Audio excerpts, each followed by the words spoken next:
Nama saya Naufal Zulhelmi. Nama saya Yudhinas Basara. Nama saya Rizwan Helmi. Nama saya Nikomia Nuzirni. Nama saya Adelia Safitri.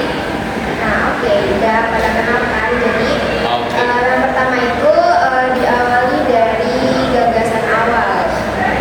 Jadi, gagasan awal konsep mengenai atom adalah Demokritus menyatakan atom diskontinu atau tidak dapat dibagi lagi, bersifat Aristoteles menyatakan atom bersifat kontinu atau tidak dapat dibagi terus-menerus. Selanjutnya, konsep dasar atom. Konsep dasar atom ini tersusun atas 3 partikel subatomik, yaitu elektron, proton, dan neutron. Proton itu bermuatan positif dan berada di inti atom. Neutron itu tidak bermuatan atau netral dan juga berada di inti atom.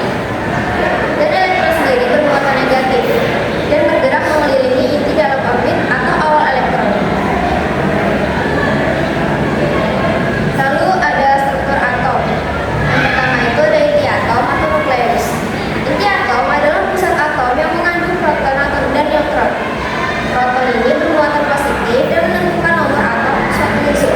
Neutron sendiri tidak bermuatan atau netral dan membantu menstabilkan inti atom. Inti atom memiliki massa terbesar dalam atom karena proton dan neutron jauh lebih berat dibandingkan elektron. Yang kedua ada awan elektron. Elektron bergerak mengelilingi inti atom dalam daerah yang disebut awan elektron atau orbital. Elektron bermuatan negatif dan memiliki massa sangat kecil. Elektron tersusun dalam kulit atau tingkat energi tertentu berdasarkan aturan model atom, Bohr, dan mekanika kuantum. Kulit elektron diberi nama K, L, M, dan seterusnya. Teori-teori atom. Teori-teori atom ini berkembang melalui beberapa teori, antara lain teori atom Dalton, Thomson, Rutherford, Bohr, dan kuantum. Selanjutnya materi akan dilanjut oleh Rizky. Teori atom Dalton, Thomson dan Rutherford. Teori atom Dalton menjelaskan bahwa atom adalah partikel kecil suatu materi yang tidak dapat dibayangkan. Atom terbentuk bola penjal padat atau suatu unsur sifatnya sama. Atom unsur yang berbeda sifatnya berbeda. Atom tidak dapat diciptakan dan dimusnahkan. Atom dapat berikatan membentuk senyawa. Massa zat sebelum reaksi adalah tetap hukum Lavoisier. Mengenai massa atom membentuk suatu senyawa selalu tetap hukum Proust. Kemudian teori atom Dalton merupakan teori atom pertama yang menunjukkan teori-teori atom lain. 2. Dapat menerapkan hukum dasar kimia Lavoisier dan Proust. Kekurangan teori atom Dalton. 1. Tidak dapat menjelaskan penyebab perbedaan sifat atau suatu unsur dengan unsur lain. 2. Tidak dapat menjelaskan keseimbangan atau muatan materi. 3. Tidak dapat menjelaskan cara atom saling berikatan. Teori atom Thomson menjelaskan bahwa atom adalah bola penjal padat bermuatan positif yang di dalamnya tersebar elektron-elektron bermuatan negatif sehingga saling berinteraksi satu sama lain. Teori atom Thomson. 1. Dapat menjelaskan keberadaan partikel subatomic. 2. Dapat menjelaskan massa atom. 3. Dapat menjelaskan keseimbangan atau muatan atom. Kekurangan teori atom Thomson. 1. Tidak dapat menjelaskan sesuatu muatan positif dan negatif dalam atom. Teori atom Rutherford menjelaskan bahwa atom sebagian besar terdiri atas ruang kosong. Massa atom terpusat pada inti atom yang bermuatan positif. Inti atom dikelilingi elektron yang bermuatan negatif pada lintasan tertentu. Rutherford melakukan percobaan hamburan sinyal yang dibantu oleh Geiger dan Maxwell. Seperti percobaan Rutherford, sinyal A. 1. Banyak yang diteruskan. 2. Sedikit yang dilakukan. 3. Sedikit yang dihilangkan. Arti atom sebagian besar adalah ruang kosong. Sinyal A menabrak inti atom. Sinyal A ditolak inti atom yang bermuatan positif. Kelebihan teori atom Rutherford. 1. Dapat menjelaskan peristiwa hamburan sinar pada lempeng emas. Dua, dapat menjelaskan keberadaan inti atom. Kekurangan teori atom Rutherford. Satu, tidak dapat menjelaskan stabilan atom. Mengapa ego tidak jatuh ke inti sedang mengelilingi atom sambil mengelilingi inti atom? Lalu untuk klasifikasi, benda bermuatan yang mengelilingi inti akan mengalami percepatan dan memancarkan energi. Lama-kelamaan akan jatuh ke inti karena kehabisan energi. Dua, tidak dapat menjelaskan spektrum atom hidrogen yang bersifat diskret. Itu yang saya. Oke, selanjutnya C. Spektrum atom hidrogen adalah spektrum gelombang yang dipancarkan elektron ketika bertransisi ke tingkat energi yang lebih rendah. Spektrum atom hidrogen bersifat diskret, berbeda dengan spektrum Rutherford yang bersifat kontinu. Di sini ada deret Lyman berpindah ke kulit N1, deret Balmer berpindah ke kulit N2, deret Paschen berpindah ke kulit N3, deret Bracket berpindah ke kulit N4, deret Kuhn berpindah ke kulit N5. Nah, selanjutnya akan dibahas dengan Oke, di sini saya akan menjelaskan teori atom kuantum. Nah, sebelum masuk ke pembahasan, kita ke pendahuluan dulu.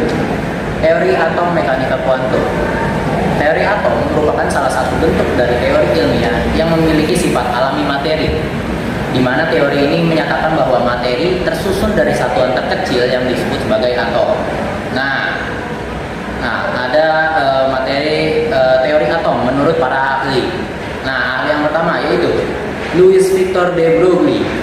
Ahli yang pertama yaitu Louis Victor de Broglie mengungkapkan pendapatnya bahwa teori atom mekanika kuantum dengan mengatakan bahwa gerakan. Oke, selanjutnya saya akan menjelaskan teori atom kuantum. Nah, sebelum masuk ke materi, kita masuk ke pendahuluan dulu. Teori atom mekanika kuantum. Teori atom merupakan salah satu bentuk dari teori ilmiah yang memiliki sifat alami materi, di mana teori ini menyatakan bahwa materi tersusun dari satuan terkecil yang disebut sebagai atom. Nah, lalu selanjutnya ada teori atom menurut para ahli. Ahli yang pertama yaitu Louis Victor de Broglie. Victor de Broglie mengungkapkan pendapatnya bahwa teori atom atau mekanika kuantum dengan mengatakan bahwa gerakan partikel seperti elektron yang memiliki berbagai sifat panjang gelombang yang membuat berlakunya hukum gelombang sebagai berikut. Nggak ada ini lanjutannya. Nah, lalu ahli yang kedua yaitu Werner Heisenberg. Ahli yang kedua itu mengungkapkan pendapatnya mengenai teori atom mekanika kuantum dengan mengatakan bahwa kedudukan serta momentum elektron tidak dapat ditentukan dengan tepat secara bersamaan, yang dikenal dengan asas ketidakpastian. Nah, hal tersebut yang membuat elektron yang mengelilingi inti, jaraknya dari inti itu cuma dapat ditentukan melalui berbagai kemungkinan saja. Lalu selanjutnya itu, ada yang ketiga yaitu Erwin Schrödinger. Nah, Erwin Schrödinger mengungkapkan pendapatnya mengenai teori atom mekanika kuantum bahwa elektron dapat dianggap sebagai gelombang materi yang gerakannya dapat disamakan dengan gerakan gelombang maksudnya gitu. Pernyataan beliau tersebut juga bisa disebut sebagai mekanika gelombang atau yang dikenal juga sebagai mekanika kuantum. Nah, Erwin Schrödinger juga mengatakan mengenai kedudukan elektron yang ada di dalam atom, yaitu tidak dapat ditentukan secara pasti dan yang dapat ditentukan harga probabilitasnya saja atau daerah kemungkinan keberadaannya saja. Orbital merupakan ruangan yang memiliki probabilitas terbesar yang dapat ditemukan elektron. Oke, lalu ada perkembangan teori atom. Yang pertama teori atom Dalton. Teori atom yang pertama adalah teori atom Dalton. Setelah kemunculan pemikiran Demokritos, konsep atom yang ada mulai mengalami perkembangan, di mana seorang ilmuwan bernama John Dalton menjadi orang pertama yang mengembangkan teori atom. Teori yang dibuatnya tersebut kemudian diberi nama teori atom Dalton, di mana teori tersebut menyatakan bahwa atom merupakan partikel terkecil dan tidak dapat dibagi lagi. Lalu yang kedua ada teori atom Thomson. Nah, teori atom Thomson Thomson ini menjelaskan bahwa setelah kemunculan teori atom Dalton terdapat berbagai teori atom lain. Ya. Teori atom Thomson merupakan bentuk perbaikan dari model atom Dalton. Thomson juga memiliki pemikiran mengenai atom. Beliau mengatakan bahwa atom merupakan bola pejal yang terdiri atas materi yang bermuatan positif dan di dalamnya tersebar elektron seumpama sepotong roti kismis. Tuh. Lalu yang ketiga ada teori atom Rutherford. Teori atom Rutherford itu dia untuk memperbaiki teori atom Thomson yang sebelumnya. Teori atom Rutherford menyatakan bahwa atom terdiri dari inti atom yang memiliki ukuran yang sangat kecil dan juga memiliki muatan positif yang sekitarnya dikelilingi oleh elektron yang bermuatan negatif. Lalu yang keempat ada teori atom Niels Bohr. Merupakan bentuk teori atom yang dibuat oleh Niels Bohr karena menurutnya teori atom Rutherford sebelumnya masih memiliki kelemahan. Melalui teori atom Niels Bohr, beliau memperbaiki teori sebelumnya dengan model atomnya yang berpendapat bahwa tingkat energi atau kulit yang ada di dalam atom. Selanjutnya model atom yang terus berkembang hingga model atom mekanika kuantum yang di dalamnya menjelaskan mengenai gagasan hubungan dengan orbital. Teori tersebut yang kemudian dikenal dengan teori atom yang paling modern. Oke, lalu yang kelima, teori atom modern atau yang dikenal sebagai teori atom mekanika kuantum. Teori atom modern itu merupakan teori yang membahas mengenai model atom yang paling modern jika dibanding dengan teori-teori sebelumnya. Teori ini sendiri disempurnakan oleh seorang ahli fisika yang berasal dari Austria yang bernama Erwin Schrödinger. Beliau menjelaskan bahwa atom memiliki inti yang mempunyai muatan positif serta dikelilingi oleh elektron yang mempunyai muatan negatif. Atom mekanika kuantum sendiri memiliki daerah orbital yang terbagi menjadi 4 jenis orbital, yaitu S, P, D, dan F. Oke. Lalu ada struktur atom kuantum. Yang pertama, nukleus. Apa itu nukleus? Nukleus adalah inti atom yang terdiri dari proton dan neutron. Lalu yang kedua ada elektron, partikel bermuatan negatif yang mengorbit nukleus. Yang ketiga ada kulit elektron, daerah di sekitar nukleus di mana elektron dapat berada. Lalu yang keempat orbital, fungsi gelombang yang menggambarkan perilaku elektron dalam kulit elektron. Nah, lalu ada model atom mekanika kuantum. Itu skip. Nah, ini ada kelebihan dan kekurangan teori atom mekanika kuantum. Oke, kelebihan dari atom mekanika kuantum. Kelebihan yang pertama dari atom mekanika kuantum dapat menjelaskan posisi peluang ditemukannya sebuah elektron. Yang kedua, atom mekanika kuantum dapat menjelaskan mengenai posisi elektron saat mengorbit. Yang ketiga, atom mekanika kuantum dapat mengukur perpindahan energi, eksitasi, serta emisi. Yang keempat, atom mekanika kuantum mampu mengidentifikasi proton serta neutron yang ada pada inti, sedangkan elektron berada pada orbit. Nah, lalu kekurangan dari atom mekanika kuantum. Kekurangan yang pertama yaitu atom mekanika kuantum adalah persamaan tersebut hanya dapat diterapkan secara eksak untuk partikel dalam kotak serta atom yang memiliki elektron tunggal.